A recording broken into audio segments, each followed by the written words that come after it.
বক্তৃতা দিতে ওঠেন। ওনার সময় ছিল 40 মিনিট। এরপরে 5 মিনিট করে ওনাকে 1 ঘন্টারও বেশি সময় কথা বলতে দেওয়া হয়েছে। বলা হয়েছিল ওনাদের আরেকজন মাননীয় সংসদ সদস্য বক্তব্য রাখবেন না। আমরা দেখেছি 10টা পার হয়ে গিয়েছে, তারপরেও ওনাদেরকে বক্তব্য রাখতে দেওয়া হয়েছে। আমাদের সাথে যে কথা হয়েছিল, আমাদের সদস্য অনুপাতে, সংসদ সদস্য অনুপাতে আমাদেরকে কথা বলতে দেওয়া হবে, আমরা লক্ষ্য করেছি সেটা গতকালকে মানা হয়নি। এরপরে আমরা দেখেছি সংসদে যে বিলগুলো আনা হয়েছে, এই বিলগুলোকে কার্যপ্রণালী বিধির 77 বিধি অনুসারে যেভাবে আনা উচিত ছিল সেভাবে করে আনা হয়নি। প্রসিডিওরের ব্যত্যয় ঘটিয়ে আমরা দেখেছি বিলগুলোকে দিনে দিনে আনা হয়েছে। স্পিকারের এখতিয়ার রয়েছে 3 দিনের জায়গায় 1 দিনের মধ্যে কাগজগুলো সরবরাহ করার জন্য, বিলের কাগজপত্র সরবরাহ করার জন্য এটা অনুমতি দেওয়ার। কিন্তু কোন ক্ষেত্রে অনুমতি দেওয়া হবে আমরা বলেছি সেখানে যে এটাকে যদি নিয়ম বানিয়ে নেওয়া হয় যে প্রতিদিনই আপনারা নতুন করে বিল আনবেন এবং প্রতিদিনই আপনারা নিয়মে ব্যত্যয় ঘটাবেন, এটা 77 বিধির সাথে আসলে যায় না। আমাদেরকে আগে কাগজ দিতে হবে, সংসদ সদস্যদেরকে বিলগুলো পড়ে এসে তারপরে আপত্তি উত্থাপন করার সুযোগ দিতে হবে। সেই সুযোগটা আমাদেরকে দেওয়া হয় না, এটা আমরা তুলে ধরেছি। আমাদের কথাকে অগ্রাহ্য করে এই বিলগুলোকে উত্থাপন করা হয়েছে। সর্বশেষে আমরা দেখেছি পয়েন্ট অফ অর্ডারে আমাদের একজন সিনিয়র সংসদ সদস্য জনাব শাহজাহান চৌধুরী সাহেব, উনি পয়েন্ট অফ অর্ডারে দাঁড়ালেন, কিন্তু ওনাকে সেই পয়েন্ট অফ অর্ডারটা মেক করতে দেওয়া হয়নি, কথা বলতে দেওয়া হয়নি। এই সকল কিছুর প্রতিবাদে শেষ পর্যন্ত আমাদেরকে ওয়াকআউট করতে হয়েছে। আমাদের বক্তব্য পরিষ্কার, এটা জাতীয় সংসদ, এখানে জনগণ আমাদেরকে নির্বাচিত করে পাঠিয়েছে, এখানে জনগণের কথা আমাদেরকে তুলে ধরার ন্যায্য সুযোগ আমাদেরকে দিতে হবে।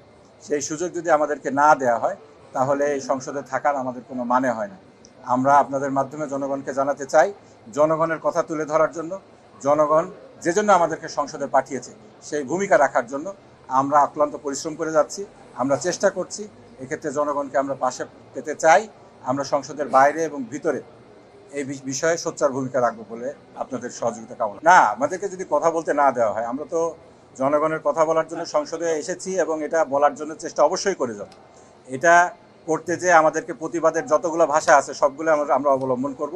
সংসদীয় একটা পদ্ধতি হলো, সংসদে যদি আমাদেরকে কথা বলতে না দেওয়া হয়, নিয়ম কানুন না মানা হয়, এটার প্রতিবাদ হিসাবে ওয়াকআউট করার সিস্টেম রয়েছে, সেই হিসাবে আমরা ওয়াকআউট করেছি। কিন্তু আমাদের কথা আমরা বলার চেষ্টা করেই যাব সংসদের ভিতরে এবং বাইরে।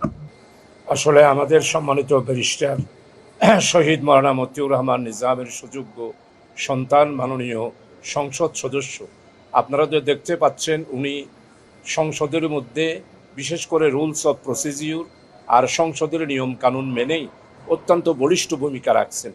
তো গতকালকের যেই ঘটনাটা হয়েছে, আমার মনে হয় এটা পার্লামেন্টের ইতিহাসে, আমার মনে হয় এইরকম, আমি একজন পুরাতন পার্লামেন্ট মেম্বার হিসাবে আমাদের সাবেক তিনবারের প্রধানমন্ত্রী বেগম খালেদা জিও সময় মেনটেন করে বক্তব্য রাখতেন, কিন্তু গতকালকে যেই ভাষায় এবং যেইভাবে করে নিয়ম বহির্ভূতভাবে 40 মিনিটের জায়গায় প্রায় 1 ঘন্টা 20 মিনিটের কাছাকাছি উনি যেভাবে বক্তব্য রাখলেন আর স্পিকারকে যেভাবে ধমক দিলেন, আমার মনে হয় পার্লামেন্টের ইতিহাসে এটা অত্যন্ত ন্যাক্কারজনক, এটা অত্যন্ত ঔদ্ধত্যপূর্ণ।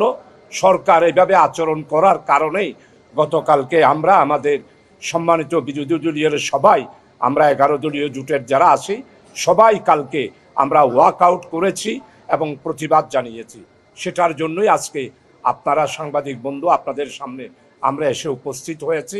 আপনাদের মাধ্যমে বাংলাদেশের 18 কোটি মানুষের কাছে আমরা